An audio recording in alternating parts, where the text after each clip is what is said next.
언제는 찬물 샤워가 몸에 좋다고 하지 않았어? 그건 아버님 노화 예방하시라고 드린 말씀이죠.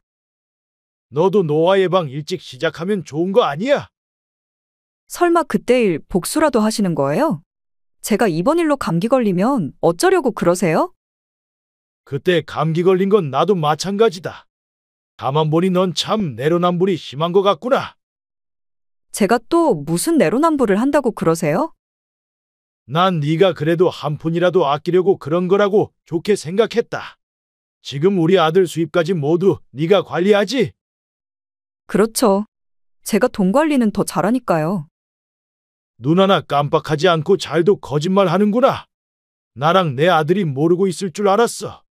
네가 뒤에서 무슨 짓을 하고 다니는지. 그건 말문이 막히는 걸 보니 찔리는 게 있는 모양이구나. 방금 대화 속 주인공 72세 한영수 할아버지와 그의 며느리입니다. 한씨 할아버지는 몇 달 전 아들 집에 방문한 적이 있었습니다. 한겨울 일기예보에도 없었던 폭우가 쏟아지는 바람에 할아버지는 가까운 아들 집으로 향했습니다. 아들과 며느리도 항상 날이 안 좋을 때 할아버지의 집 비밀번호를 누르고 자기 집처럼 잘 찾아왔기 때문에 한씨 할아버지는 한 번쯤은 약속 없이 찾아가도 이해해 줄 것이라 생각했습니다. 하지만 며느리는 이전에 자기가 했던 행동들은 까맣게 잊은 듯 할아버지가 찾아온 것을 불편해했습니다. 한씨는 얼른 씻고 비가 그치면 바로 나갈 생각을 하고 있었습니다. 하지만 샤워를 하는 내내 따뜻한 물이 나오지 않았습니다. 처음에 잠깐 나오다가 이내 얼음처럼 차가운 물만 나올 뿐이었습니다. 한씨 할아버지는 이미 샴푸를 칠한 상태에서 어찌할 바를 몰랐습니다. 화장실에서 며느리를 불렀지만 돌아오는 대답은 없었습니다. 할아버지는 도저히 물을 묻히기가 힘들어 거품만 대충 걷어내고 몸은 잘 씻지도 못한 채 샤워를 마무리해야 했습니다. 그리고 나오자마자 몸에 열이 올라오면서 재채기가 멈추지 않았습니다. 며느리는 방으로 들어갔는지 거실에는 아무도 없었고 한씨는 보일러가 켜져 있는지 확인했습니다. 하지만 보일러는 꺼져 있었습니다. 집에는 며느리밖에 없어서 보일러를 끈 범인은 며느리임이 분명했습니다. 한씨 할아버지는 아무 일도 없다는 듯 거실로 나왔습니다. 그리고 이내 거실로 나온 며느리의 표정을 관찰했습니다. 며느리는 한씨의 모습을 보고 고소하다는 표정을 숨기지 못했습니다. 한씨는 이제 나이도 있었기 때문에 한겨울 찬물 샤워는 몸에 무리가 갈 수 있었습니다. 그걸 모를 리 없던 며느리의 행동에 한씨는 분노했습니다. 얼마 후 인테리어 문제로 아들 며느리가 한씨의 집에 머물렀습니다. 한씨는 아직 그날의 일을 잊지 않고 있었습니다. 과연 한씨는 어떤 방식으로 며느리에게 되갚아줬을까요? 지금부터 한씨 할아버지와 며느리의 이야기를 들려드리겠습니다. 한씨 할아버지는 젊은 시절 중매로 만난 아내와 3명의 자식을 낳았습니다. 한씨와 아내는 시장에서 목 좋은 곳에서 오랜 기간 야채를 팔며 자식들을 키웠습니다. 첫째 아들과 둘째 아들은 성인이 되자마자 먼 지역으로 거처를 옮겼고 막내 아들은 한씨네와 꽤 오랫동안 같이 살다가 30의 나이가 돼서 한씨네 집 근처에 작은 집을 하나 구해 살았습니다. 그 집의 보증금은 한씨가 지원해 준 것이었습니다. 어쩐 이유에서인지 한씨의 자식들은 영 결혼 생각들이 없어 보였습니다. 저는 혼자가 편해요. 여자 앞에서는 정말 아무 말도 못하겠어요. 저는 일찍 은퇴하고 싶은데 가족이 생기면 평생 일만 하다 갈 것 같아서 결혼 생각은 없어요. 한씨의 자식들은 한씨에게 속 터지는 소리를 했습니다. 당연히 한씨와 아내는 자식들이 결혼을 하기를 바랬습니다. 물론 예전만큼 결혼이 필수인 시대는 아니지만 그래도 자식들이 결혼을 했으면 하는 마음은 모든 부모님들이 갖고 있을 것입니다. 막내 아들도 한동안 이성에는 관심이 없는지 머리도 잘 자르지 않고 옷도 대충 입다가 어느 순간부터 꾸미기를 시작했습니다. 내 아들 준혁이 맞아? 막내 아들은 어느 순간부터 미용실에서 머리도 하고 수염도 밀고 옷도 깔끔하게 입으니 다른 사람처럼 보였습니다. 저 만나는 사람 생겼어요. 관리 안 하면 안 만나준다고 해서 좀 꾸며봤는데 어색하지 않아요? 어색하긴. 멋지다, 우리 아들. 한시의 아내는 그런 막내를 보며 눈에서 꿀이 뚝뚝 떨어졌습니다. 나를 닮아서 그래. 무슨 당신을 닮아요? 막내는 나를 많이 닮았죠? 막내 아들은 그런 부모님의 칭찬이 썩 싫지는 않았습니다. 막내 아들은 대학을 졸업하자마자 동료들과 스타트업을 하며 바쁜 날이 많았습니다. 그 와중에 결혼까지 한다니 한씨는 막내가 참 대단하다고 느꼈습니다. 며느리는 직업이 뭐야? 원래는 작은 회사에 다녔었는데 저 만나고 나서는 하루 5시간 정도만 알바하면서 다녀요. 그러면 아직 직업은 없는 거야? 결혼하면 어차피 제가 돈 벌면 되니까요. 아직은 저도 수입이 많지는 않은데 좀 아껴 살면 되죠. 그리고 여자친구도 워낙 돈을 헤프게 안 쓰고 절약하면서 쓰는 사람이에요. 한씨의 아내는 이때까지만 해도 크게 걱정하지 않았습니다. 한씨와 아내는 둘 다 배려심이 많은 사람이었습니다. 자기 주장이 없는 성격이었어서 처음 보는 사람들은 그런 한씨와 아내를 무시하기도 했습니다. 며느리는 처음에 한시네를 보기 전에는 긴장한 듯 했지만 점점 한씨와 아내가 어떤 사람인지 파악하고 편하게 대하기 시작했습니다. 항상 배려심 넘치는 말과 행동을 하니 며느리도 그런 한씨에게 처음에는 잘했습니다. 하지만 이후에는 편하게 행동하는 건지 쉽게 생각하는 건지 분간이 되지 않을 정도로 조금씩 선을 넘기도 했습니다. 막내는 결혼을 하면서 이사를 했습니다. 집은 한시네가 해줬습니다. 아파트까지는 해주지 못했고 빌라를 해줬는데 조금 노후됐어도 신혼생활을 시작하기에 부족함이 없는 집일 것이라 생각했습니다. 하지만 며느리의 생각은 달랐던 것 같았습니다. 아버지, 저희 집 인테리어를 좀 하려고 해요. 인테리어? 집을 싹 뜯어고치게? 네. 거의 평생 살 집이라고 생각하고 처음부터 싹 고쳐버리려고요. 아무래도 아내가 집에는 좀 투자를 하고 싶어 하는 것 같아서요. 전체를 다 인테리어 하려면 비용이 만만치 않을 텐데. 대출을 좀 받아서 하려고요. 대출을 받겠다는 막내 아들의 말에 한씨는 아내와의 상의 끝에 어차피 집을 해주기로 했으니 인테리어 비용까지는 자신들이 내주겠다고 말했습니다. 며느리가 절약하는 성격이라더니 대출까지 받아서 인테리어를 한다는 게 한씨와 아내는 이해가 가지는 않았습니다. 감사해요, 어머님, 아버님. 인테리어 비용까지 지원을 해주자 며느리는 한씨의 집에 찾아와서 감사하다는 말을 꺼냈습니다. 아, 저희 인테리어 하는 동안에는 여기서 당분간 지내도 될까요? 막내와 며느리는 이 부탁을 하려고 온 듯 싶었습니다. 우리 집 불편하지 않겠어? 이제 가족인데 불편할 게 뭐가 있어요? 너네만 괜찮으면 공사 다 될 때까지 여기서 머물다가 방은 저기 너 쓰던 방 쓰면 된다.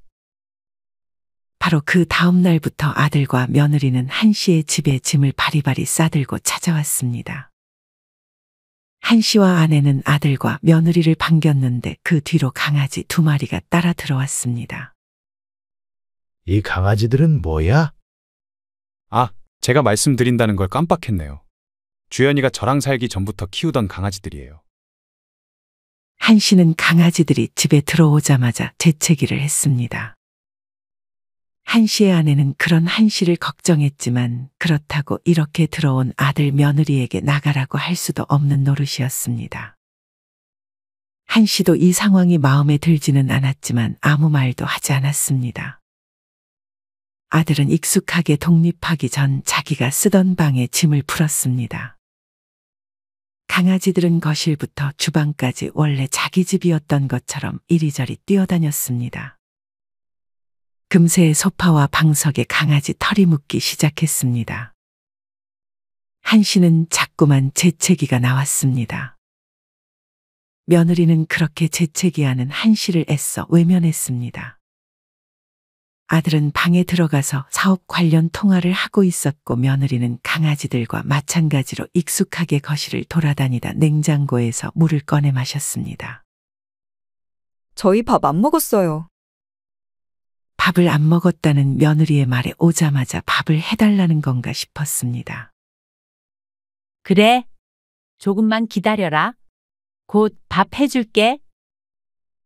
한씨의 아내는 그렇게 자기가 요리를 하면 옆에서 며느리가 좀 도울 줄 알았지만 며느리는 주방 근처에도 오지 않았습니다.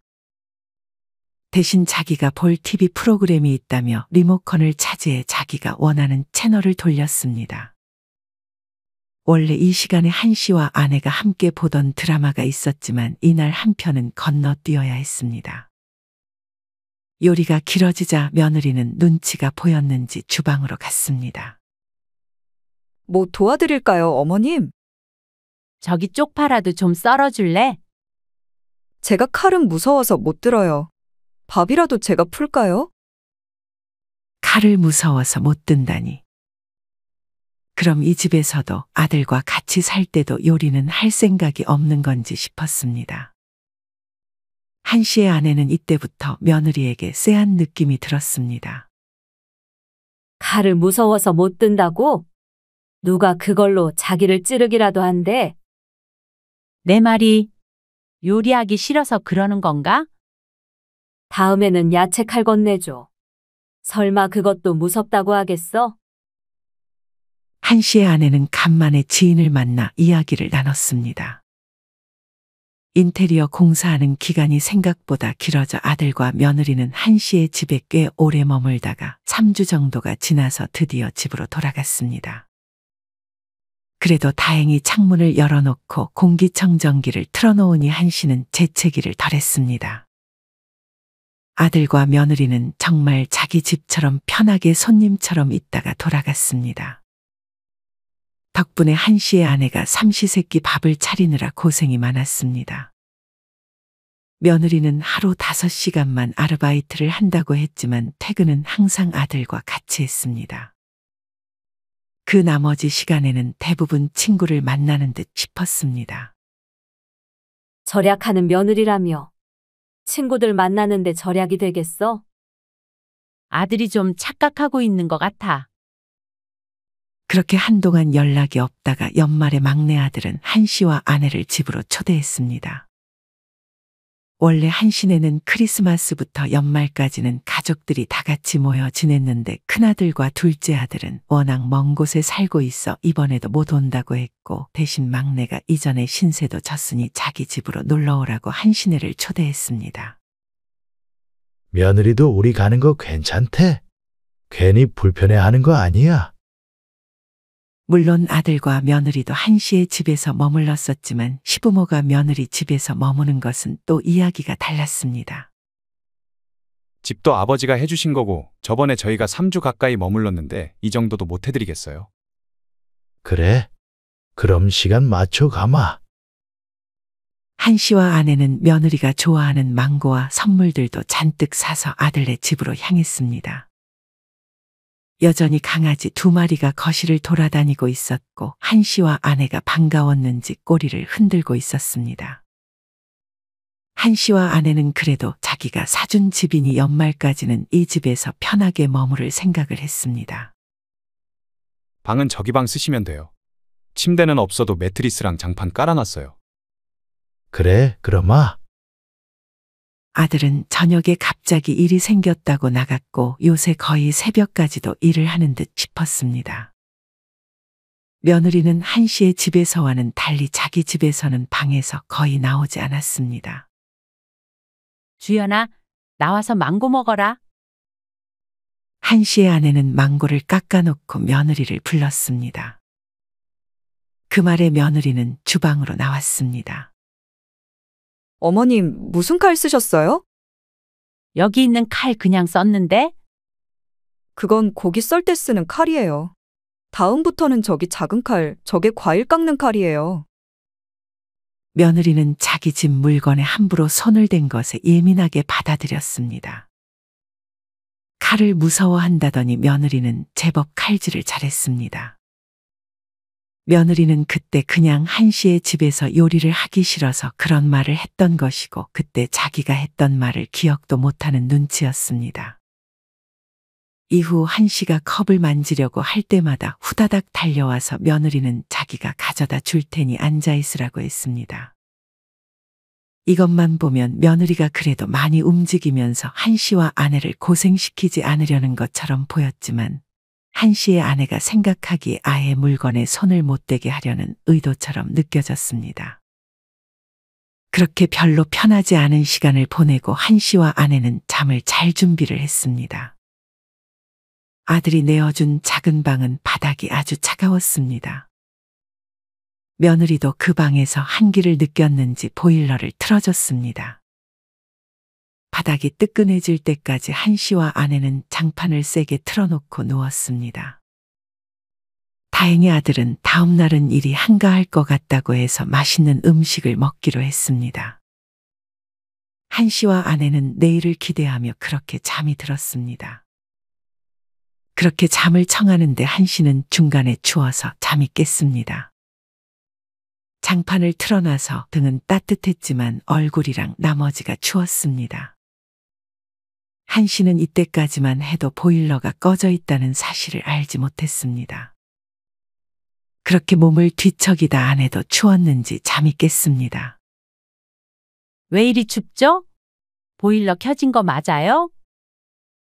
한씨는 그런 아내의 말에 잠깐 앉아서 보일러를 확인했습니다. 아니나 다를까 한씨와 아내가 자던 방에 보일러가 꺼져 있었습니다. 분명 잘 때 켜져 있던 보일러가 꺼져 있어 한씨는 영문을 몰랐습니다. 한씨와 아내는 익숙하지 않게 다시 보일러를 켜고 방이 따뜻해질 때까지 기다리고 있었습니다. 아들은 이날 밤을 새고 다음 날 온다고 해서 집에는 며느리와 강아지들 밖에 없었습니다. 강아지가 보일러를 껐을 리가 없으니 만약 보일러를 껐다면 그건 며느리가 한 행동이었을 것이었습니다. 한씨와 아내는 다시 잠에 들었는데 아침에 일어나 보니 또 보일러가 꺼져 있었습니다. 한씨와 아내는 몸을 떨며 일어났습니다. 자꾸 왜 보일러가 꺼져 있는 거야? 고장 난 거 아니에요? 혹시 몰라 한씨는 살짝 열려있는 며느리의 방에 들어가서 확인했는데 그 방은 아주 따뜻했고 보일러가 켜져 있었습니다. 한씨와 아내는 이때까지 자신들이 머문 방에 보일러가 자동으로 꺼지는 것 같다고 생각했습니다. 잘 주무셨어요? 며느리는 거실에 나와 있는 한씨와 아내에게 인사를 건넸습니다. 한씨의 아내는 살짝 감기에 든 듯 했습니다. 아들은 이른 아침이 돼서야 집에 도착했는지 잠을 자고 있었습니다. 한씨와 아내는 조용히 아침을 먹을 준비를 했습니다.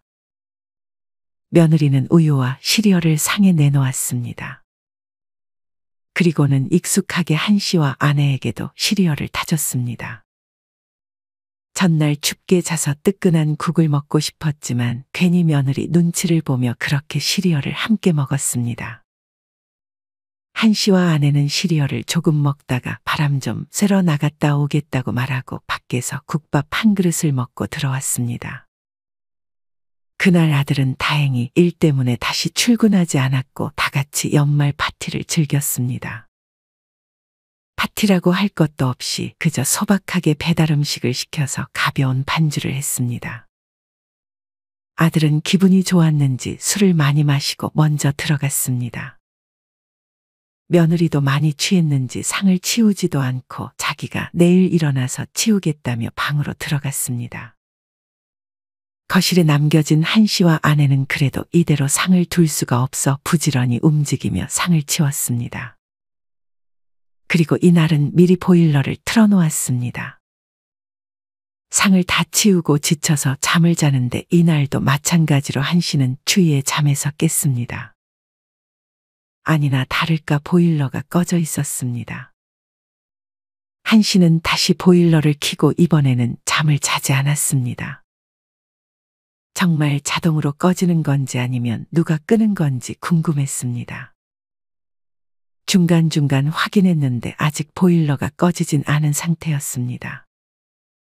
하지만 그때 거실로 누군가의 발자국 소리가 들렸습니다. 한씨는 조용히 그 소리에 귀를 기울였습니다. 그러더니 한씨와 아내가 자던 방의 문이 살짝 열리는 소리가 들렸습니다. 그 순간 여자의 손이 보일러만 쏙 껐다가 빠지는 게 보였습니다. 분명 딸깍하며 누르는 소리까지 한씨는 확인했습니다. 범인은 한씨의 예상대로 며느리였습니다. 한씨는 왜 며느리가 보일러를 끄는 건지 의아했습니다. 바로 다음 날, 이날은 한씨와 아내가 아들 집에서 머무르기로 한 마지막 날이었습니다. 이날도 아들과 함께 저녁을 먹으려 했지만 아들은 바빴는지 함께 하지 못했습니다. 한씨와 아내는 며느리와 함께 밖에서 외식을 했습니다. 외식을 하면서도 한씨의 머릿속에는 며느리가 왜 보일러를 꺼버렸는지에 대한 생각만 가득했습니다. 그렇다고 직접 물어보기는 조금 그랬습니다. 그렇게 집으로 돌아와 한씨는 다시 한번 미리 보일러를 방에 틀어놨습니다. 한씨는 이번에는 강아지들을 데리고 함께 방에서 잤습니다. 방에도 공기청정기가 있어서 강아지 털 때문에 재채기를 하지는 않았습니다. 며느리는 새벽에 다시 한번 한씨의 방에 보일러를 끌어왔지만 강아지가 있다는 것을 확인하고 보일러를 끄지 않고 그냥 돌아갔습니다. 한씨는 그런 며느리의 행동에 배신감을 느꼈습니다. 한씨는 그렇게 찝찝한 마음을 간직한 채 아들의 집에서 나왔습니다. 그로부터 얼마 후 날은 갈수록 추워졌습니다. 한씨는 이날도 시장으로 출근을 했는데 일기예보에 없던 비가 쏟아졌습니다. 한겨울 비바람에 전날에 왔던 눈도 다 녹지 않아 택시도 거의 없었습니다. 한씨는 가게에 있던 우산을 쓰고 걸어가 보려고 했지만 바람에 우산이 다 망가졌습니다. 한씨는 우산을 처리하고 근처 지나가던 아들 집에서 잠시 몸을 녹여야겠다고 생각했습니다. 한씨의 집보다는 아들의 집이 가까웠기에 한씨는 그렇게 아들의 집으로 향했습니다. 한씨도 예정에 없었던 방문이라 아들과 며느리에게 미리 연락을 하지는 못했습니다. 한씨는 그렇게 아들 집의 초인종을 눌렀습니다. 아들은 일을 가 있는지 집에 없었고 며느리는 잠옷 차림으로 문을 열어줬습니다. 아마 그 초인종 소리가 자기가 시킨 택배일 것이라 생각한 듯 싶었습니다. 며느리는 한씨를 보자마자 당황한 기색을 숨기지 못했습니다. 아버님이 어쩐 일이세요? 한씨는 비에 몸이 다 젖어 약간 떨고 있었습니다. 날이 안 좋아서 들렸다. 나 샤워 좀 하고 비 그치면 가도 되겠니? 며느리는 그런 한씨가 마음에 들지 않는 듯 했지만 그렇다고 내쫓을 수도 없는 노릇이었기에 들어오라고 했습니다. 이전에 며느리도 날이 덥거나 하면 집에 안 가고 연락 없이 한씨의 집에서 에어컨을 빵빵 틀고 머물다 간 적이 있었어서 한씨도 이번 한 번은 그래도 되겠다 싶어 들어간 것이었습니다. 하지만 집에서 씻겠다고 하자 며느리는 표정이 별로 좋지 않았습니다. 한씨는 며느리에게 보일러 온수를 틀어달라고 부탁했고 아들 옷과 수건을 가져다 달라고 부탁하고 샤워를 하러 들어갔습니다. 하지만 분명 보일러 온수를 트는 소리가 들렸는데 한씨가 샤워를 할 때 아주 잠깐 따뜻한 물이 나오더니 이내 차가운 물만 나오기 시작했습니다. 한씨는 따뜻한 물이 나올 때까지 물을 계속 틀고 있었지만 따뜻한 물은 나오지 않았습니다. 한씨는 물이 덜 차가울 때 얼른 머리에 물을 묻혀 샴푸질을 했습니다. 하지만 다시 물을 틀었을 때는 얼음처럼 차가운 차가운 물이 나오기 시작했습니다. 한 씨는 도저히 그 물을 몸에 묻힐 수가 없었습니다. 한 씨는 며느리를 불렀지만 며느리는 안 들렸는지 안 들리는 척 하는 건지 아무런 대답이 돌아오지 않았습니다. 한 씨는 그렇게 샴푸만 대충 걷어내고 몸을 잘 씻지도 못한 채 그렇게 샤워를 마무리했습니다. 그렇게 화장실에서 나오자 한 씨는 재채기가 나오고 몸에 열이 나고 있음을 느꼈습니다. 한 씨는 다시금 보일러 밸브를 확인했는데 보일러 온수가 꺼져 있음을 확인했습니다. 집에 아들이 없었기 때문에 분명 범인은 며느리였습니다. 한 씨가 거실로 나왔을 때 며느리는 아직도 방에 있었습니다. 한 씨는 조용히 거실을 둘러봤습니다. 순간 한 씨의 눈에 통장 하나가 들어왔습니다. 그 통장을 보고 한 씨는 심각한 표정을 지었습니다. 그러고는 이내 며느리가 나오자 통장을 못 본 척했습니다. 주위에 떨고 있는 한 씨를 본 며느리는 약간 고소한 표정을 짓고 있는 것 같았습니다. 마치 그러게 왜 연락도 없이 찾아오냐고 그에 대한 복수라도 하는 것처럼 느껴졌습니다. 혹시 보일러 꺼놨니? 보일러가 꺼져 있었어요? 찬물 샤워가 건강에 좋대요, 아버님.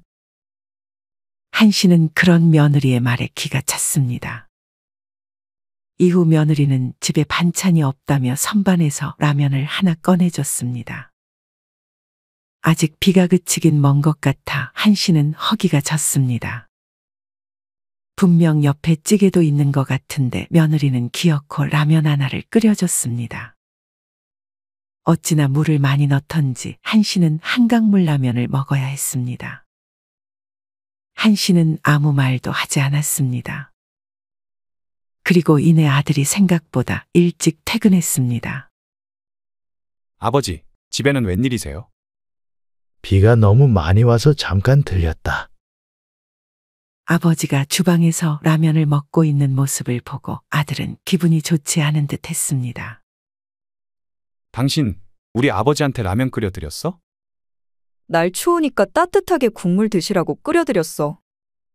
집에 반찬도 많은데 왜 라면을 끓여드려? 장모님 왔을 때는 식첩밥상을 차려드리면서. 내가 오늘 몸이 안 좋았어. 넌 항상 우리 부모님만 오시면 몸이 안 좋아져? 왜 말을 그렇게 해? 한 씨는 조용히 아들의 집을 빠져나왔습니다. 다행히 전보다는 비가 그친 상태였지만 한 씨는 다음 날 감기를 피할 수 없었습니다. 한 씨는 며느리가 참으로 괘씸했습니다. 한 씨는 며느리가 자신의 행동이 얼마나 잘못한 행동인지 깨닫게 해주고 싶었습니다. 얼마 후 한 씨에게 복수의 기회가 찾아왔습니다. 인테리어 공사가 한 군데 덜 돼서 아들과 며느리는 다시 한번 한 씨의 집에 머물게 됐습니다. 아들은 이 시기에 자기는 사무실에서 자겠다고 말을 했고 며느리만 한 씨의 집에 머물렀습니다. 이전에 한 번 머문 적이 있어 며느리는 아들이 없어도 편하게 지냈습니다. 밖에 나가서 자면 돈만 나가니 며느리 입장에서도 그냥 들어가는 것이 낫겠다 생각한 듯 싶었습니다.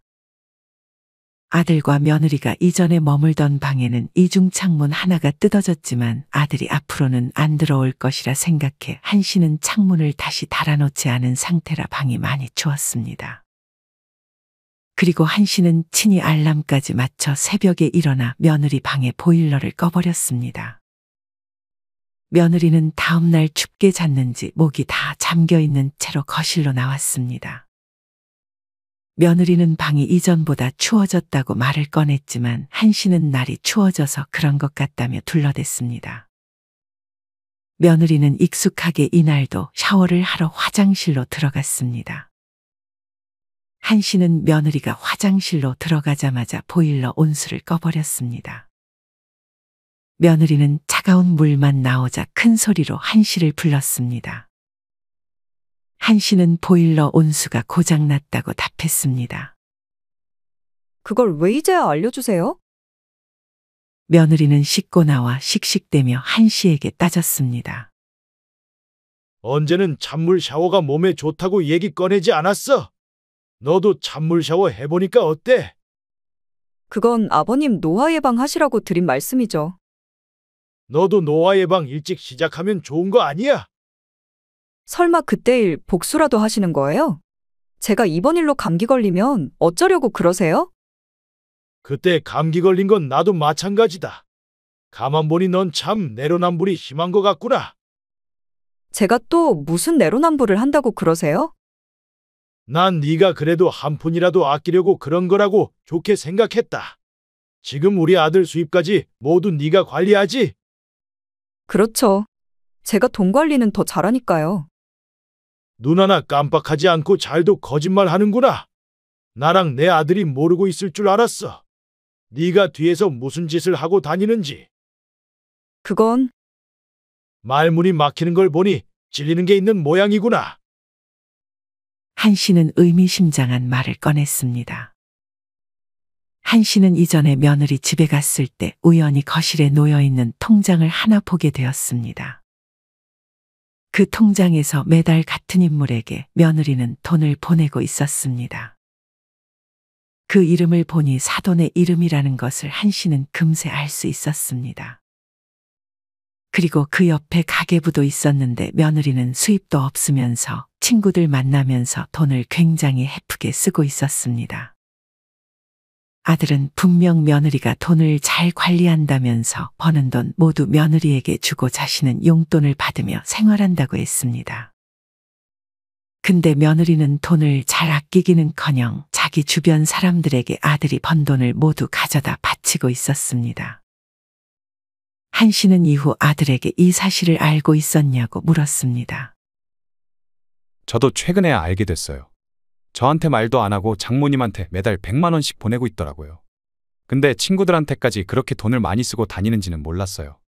어쩐지 돈 얘기만 하면 말을 돌리더니 뒤에서 그런 짓을 하고 다니느라 그런 거였네요. 아들은 배신을 당했다며 자신이 일에만 빠져 살았던 지난 날을 후회했습니다. 아버지, 저 그냥 이혼하려고요.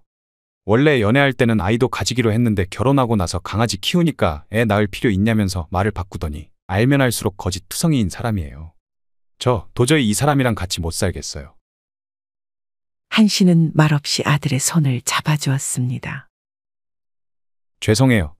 저도 아버지한테 손주도 안겨드리고 잘 사는 모습 보여드리고 싶었는데. 한 씨는 그런 게 뭐가 중요하냐면서 아들 자신이 행복하게 사는 게 가장 중요한 거라고 말해줬습니다. 한 씨의 아들은 그렇게 며느리와 이혼을 준비하고 있었고 이 사실을 알고 있었던 한 씨는 며느리에게 강하게 나갔던 것이었습니다. 제가 다른데 돈 쓴 것도 아니고 제 주변 사람들 챙기는데 돈 쓴 게 그렇게 잘못한 일이에요? 네가 아직도 정신을 못 차렸구나. 그래요, 사돈. 다 제가 부탁한 일이에요. 제가 용돈 올려달라고 애한테 고집을 피우는 바람에.